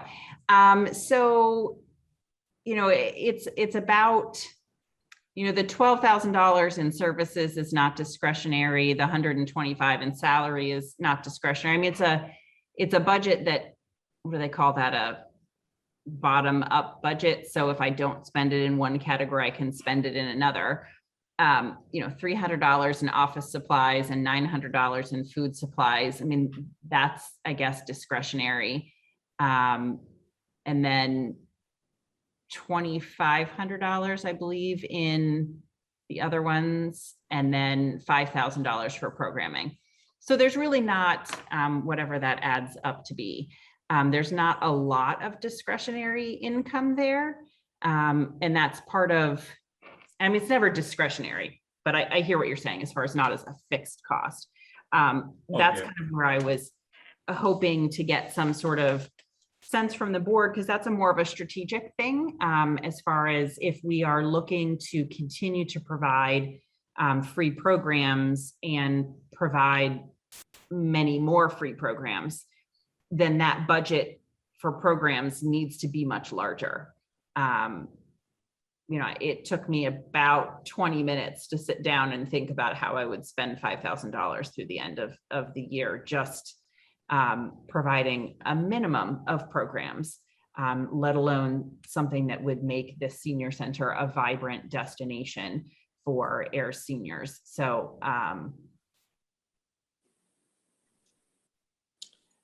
So what would be I mean, if they're looking at level funding for next year, what would you prefer to see? Is there? I mean, I would like to see more funding for programs. And I know that they took money for salaries out of my budget this year because we were closed. So I would at the very least like to see that nutrition coordinator or an equivalent salary restored to the budget. And if we get that full kitchen permit, then I will put in for a much larger food budget, because they're just really, I'm unclear what that $900 was spent for last year, whether we were buying saran wrap with that or whether that was actual food. I need to go back and review some of the older budgets to see. But I think we would maybe need a little bit more in that. And then obviously in the programs budget, I would love to see as well. Some of the other towns use their donation account kind of proactively to, if people have social service emergencies and the COA is the first place that they end up, that they can be kind of a stopgap measure for social service emergencies. I would love to see us have a fund for someone who, if they are really financially unable to participate in some of our activities, but obviously we know that they would benefit from them, to be able to provide some limited scholarships for some select things. It doesn't need to be a big fund, but those are just a couple of ideas. In Townsend, for example, I had North Central Mass Community Foundation gave us $5,000 a year just to plan day trips. And so I will be seeking them out as an opportunity as well. And then that's not from the town, that's from, a community agency. But that made it so that on a quarterly basis or so, we could do a coach bus trip and usually keep it, 4 to 6 trips a year and keep it at a really reasonable cost. I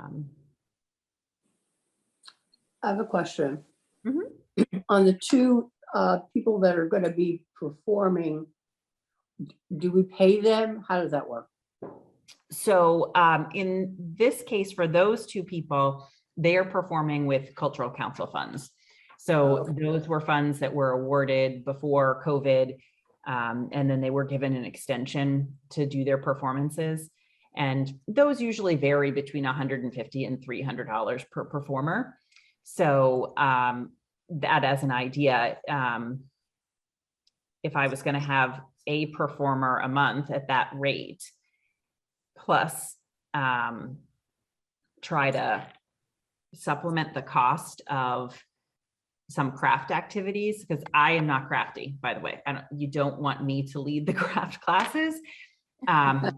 So, there's, I look around at the community continuing ed, like Acton Boxborough, for example, has a wonderful community ed department. I'll be approaching all of their instructors to see if we can get some of them, but their classes are oftentimes between $39 and $69 a person.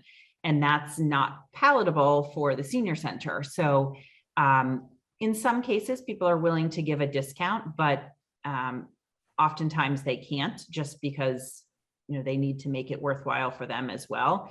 And so that would eat up a budget very fast, right? So it's a matter of trying to balance, how do you get people who are offering market rate services in at a below market cost? Because if you keep it at market rate, there's no real reason to do it here. Yeah. It's supposed to be accessible.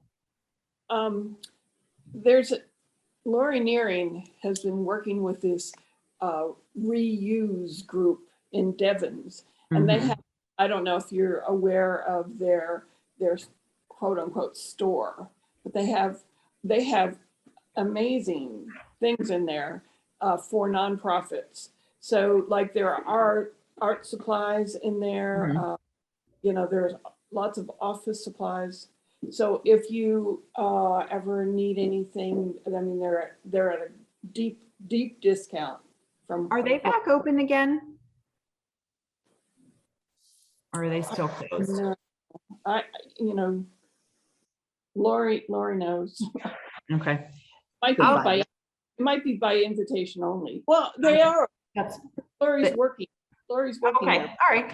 I can reach out to them and see. I've been there before, and thank you. That's a great reminder, because there was a small amount of, not a small amount, a large amount of giddiness. One day I went in and I dumped an entire grocery bag worth of supplies and went to the checkout, and it was like $4. I mean, it would have been $100 if I had done it from Staples, and it was $4 or $5, something like that. It's like, this is so exciting. Yeah. That's a great idea. You know, there's a woman that's gonna come to Stone Soup Kitchen who does crafting, and that's gonna start Okay. this week. So she, Okay. what would, you know, she would do something else or not. You know. Okay. So, so those were my ideas in terms of the budget going forward, is to try to get a little bit more in terms of programming, get a better handle on what the kitchen needs are, and then to restore that third position, or I guess fourth position. Are there other priorities from the board as far as the budget? And we have some time. That cycle isn't underway yet, but I just want to give it some thought. And to some extent, this is the relationship with the Neshoba Board of Health. I had understood that there's a nurse from that is some access either through the programming or through, you know, a healthcare initiative, perhaps having, you know, around diabetes education, you know, breast cancer, high cholesterol, you know, the common healthcare concerns of older people, and how best to manage them. And so I think having a gerontologist or a geriatric nurse once a month, once every quarter or something. Well, we have something booked on the 23rd. What's that? We have something booked on the 23rd, the Well Adult Clinic.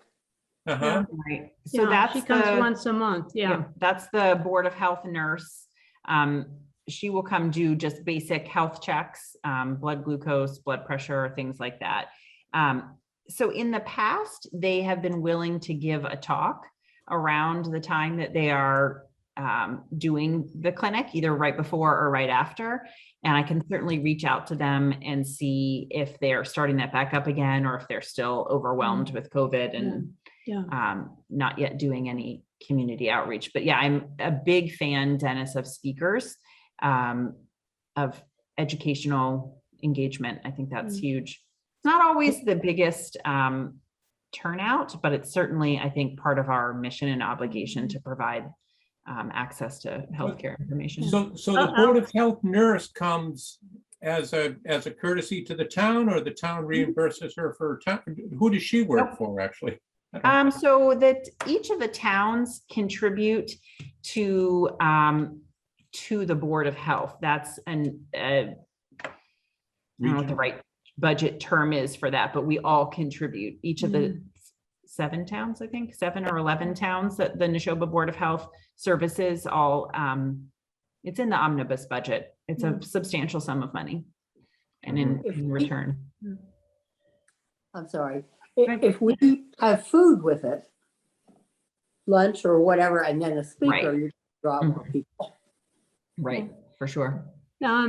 Outside of the health issues, Dennis, we have available to the COA, the SHINE program, which takes care of any problems that someone would have with their bank accounts, their insurance, or any financial things. And that's, I don't believe that's funded by COA or any, I think it's just might be a state organization. So And there's SHINE, a SHINE, and there's a Yeah. woman that would come and you make an appointment, and she helps you out with any situation you have. So that's another little extra thing that we provide. SHINE stands for Serving the Health Insurance Needs of Everyone. Yeah. And they are supposed to be, their main area of expertise is helping people enroll in Medicare each year, either for the first time or to change plans. They provide updates on what all of the optional supplemental plans are, and then kind of right where Mass Health and Health Connector and veterans benefits and traditional Medicare and all the supplements all come together. They can help you navigate the process of what plans. you don't- Good luck with that. Yeah, it's really intricate, and I started this summer the process of becoming Shine certified, and so good. I'm in the midst of it. I think I have more questions now than when I started. It is very confusing. So hopefully not for this open enrollment period, but by next year, hopefully that would be something that I could do internally, and so that will allow us to have hopefully service more of our seniors than relying on someone that can come only 1 or 2 days a month. So the thing is scheduled on the 9th, the Medicare, what is that about? So that is, that's a Medicare 101 or planning for Medicare. And that one is for people who are approaching retirement age and are wanting to make an informed decision, you know, as they are signing up for the first time. That's being sponsored by Blue Cross Blue Shield. And, but they will talk about the process in general, in addition to their plans, but. May I have permission to leave because it's getting dark? Of course, yes. I don't know. I think we need to vote on it, sister. Just remember, by midnight, you have to be back in your house or wherever you're going, or else you get arrested.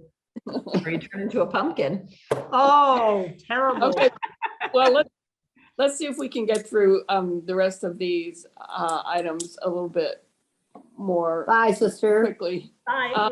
Next month, or both. Let's see, ideas for the remaining COVID relief funds.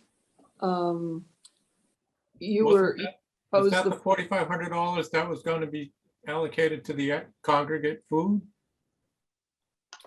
So there's two things there. I'm sorry, Carolyn, which one were you referring to there? I don't know. I think that it was something that we talked about in a conversation and I wasn't sure. I don't. Right. So I'm pulling up my calendar now. So tomorrow, let's see. Yeah, tomorrow there is a call at 2:00. And for anyone who would like to join, they're more than welcome to. It's put on by the Massachusetts Councils on Aging about ARPA funds, American Rescue Plan Act. And to discuss what are eligible expenses, eligible items, how COAs might best take advantage of those funds. So if any of you are interested, I can forward you the link and you can join the call. If there's not all 5 of you, you could take the call in my office, right? As long as we don't have a quorum, that would be fine with me as well. So however you'd like to participate is fine. And then that might give you, and that might help spur ideas both for using that grant as well as for, what our budget could be for next year. I think the town has, I think the town knows what the town will receive for that. And I think they have it earmarked for some things, but that doesn't mean that we couldn't ask for something, from that grant as well. No, I think is that a big number? I'd be curious. Just outside of this, I would be curious as to what the town plans to spend those funds on, but that's another. Yeah, that I think it is a substantial sum of money. I would be speaking out of turn if I speculated on what that was on our call. I think if you wanted to know, you could just call Robert or Carly, and I'm sure they would let you know. Yeah. Are you gonna go? Are you gonna go and meet her with the call? No. Oh, okay. Yeah, I can't I go tomorrow either. Let's see. Okay. I think we already discussed the COA board, the group email. This is Dennis. Yeah, I talked with Katie, and actually it's unfortunate Sister Paul and Janine aren't here, but my thought was that because Katie kind of has done such a good job of kind of delineating areas of responsibility and who is doing what. And it's just simply a kind of a parliamentary truth that she is not in fact a member of the COA board. That we not have her as part of this, that we let Cindy know that she should not be, that is, she, Katie, should not be part of the COA board group email. Just so that that line is clear, you know, so that people aren't thinking that they're communicating to the board when they're communicating to Katie, and vice versa. And not to, again, I think that this is meant to kind of enhance communication, not to limit it. And that, you know, obviously we can include Katie at any point by simply adding her to the CC line on any emails that the board may have. But for conversations that are outside the scope of Katie's job, or if the board simply wants to kind of get a sense of itself about what they would advocate for, that might not be something that Katie would necessarily feel comfortable chiming in on, you know, in all cases.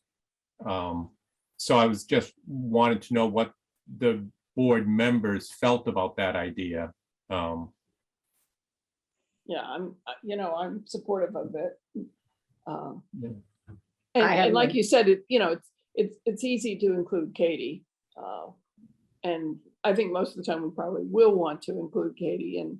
Oh, yeah.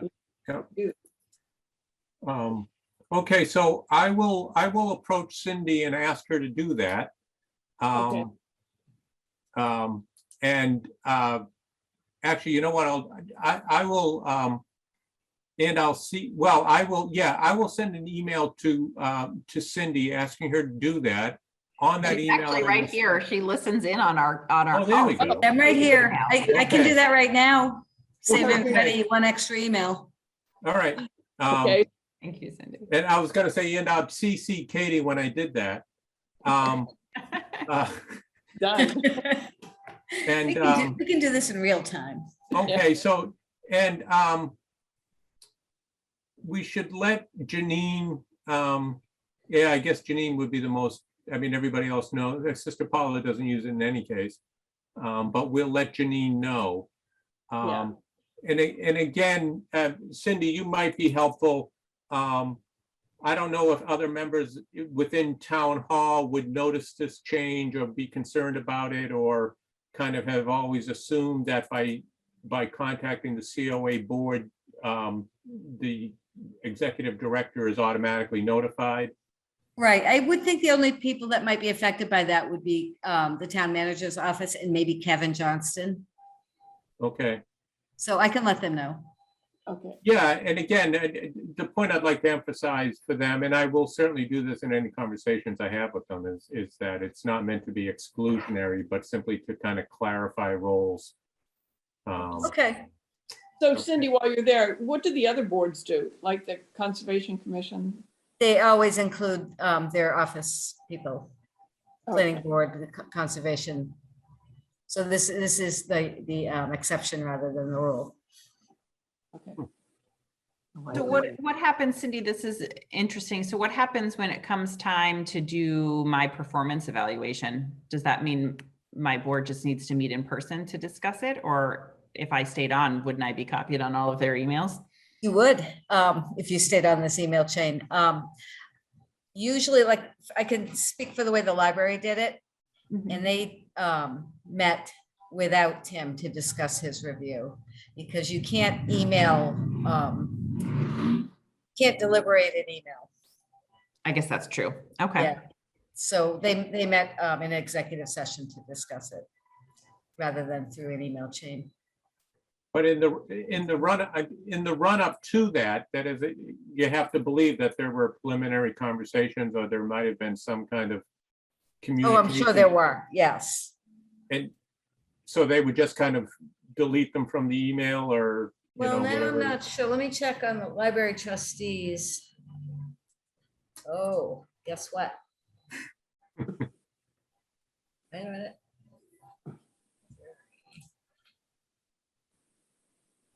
I was wrong. No, Tim is not included in the library trustees group. So they're the same situation that you're in now, Okay, which is he is not included in that. okay. And I think they just CC him on anything that they're gonna, send out. Yeah, okay.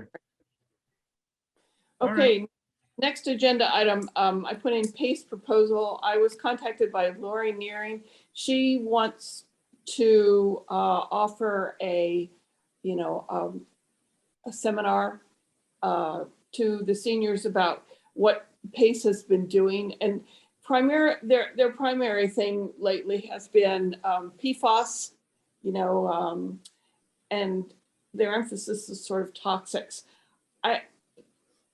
I mean, my sense is that there wouldn't be too many seniors who are interested in this, but and our programming is just sort of beginning.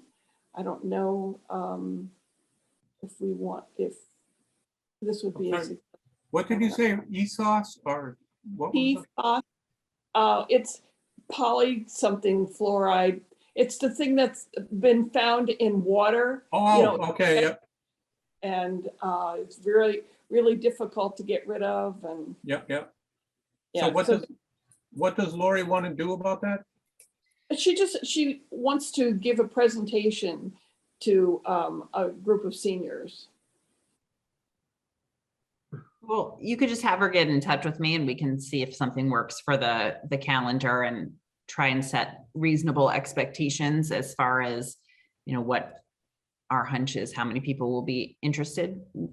I always find it's interesting. I always find some things I think no one is going to be interested in because I think, oh, that's such a specific thing.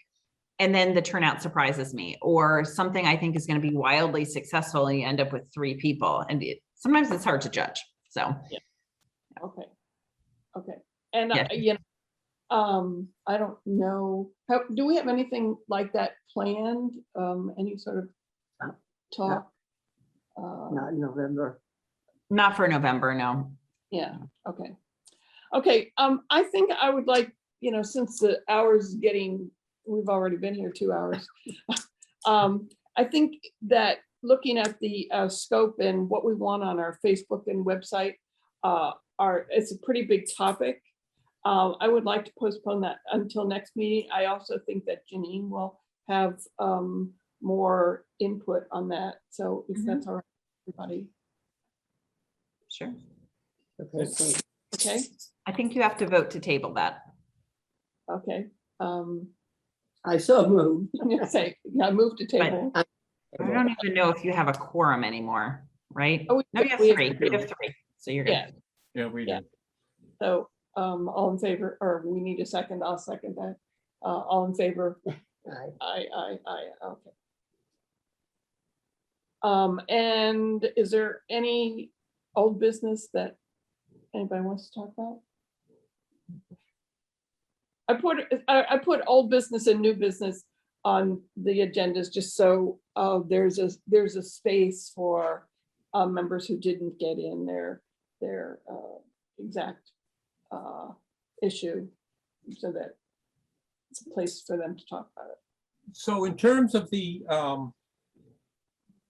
building committee and how that's going to work with the town and how that process is, do we know, has the committee been formed and is it meeting or not, and who's So on it? And I just got introduced via email to the architects, and I believe they're the architects. I could look back up to see what their signature was. Just to do the briefest of introductions. They were the group that did the report on that I think we've all looked at, had a chance on the potential sites. And so I believe that they were saying, we're going to start up soon. I think hopefully in the next month or so. And so I'll keep you guys in the loop as I hear something from Robert. That's really at his discretion. I think if you guys would like to see it happen sooner, you could always call and ask when the next meeting will be, just to keep it kind of on. no, well, I think that forefront of his mind. I don't know the answer to this. As the board's representative on that committee, Mhm. should I tell Robert that, or would Carolyn as chair inform Robert of that and ask that I be included in ongoing communication, or just Katie? What do you think, Carolyn? Either. I mean, I'll be happy to send Robert, and I would send it to Alan too, because I know he was involved heavily before. Yeah. That Okay. I'll do that. Also, I wanted to let you know, Dennis, since you'll be on that committee, is that Lori Nearing sent us a notice that some new property is open or is up for sale now, which is 7 acres behind the Neshoba Park up there on the Oh. hill. Oh. As a, you know, and that might be a potential site for a senior center. Up on, behind the hospital there? Yeah, behind Neshoba Park. Well, that's practically in Groton. No, I know, it's right on the line there. Dennis, I Not can't hear you. Neshoba Park or the hospital? No, not the hospital, but Neshoba Park, you know, that senior Oh, living. the nursing home, okay. The Up nursing by- home on top of the hill, yeah. Yeah. So there's like 7 acres there for sale. Okay. So anyway, that's it. Would be a nice spot. Great. Okay, I move, anything else you want to adjourn the meeting? No, I moved to we adjourn. Oh, wait a minute. I just have one item of new business. So I just wanted to check in with everybody and make sure that this meeting time continues to work.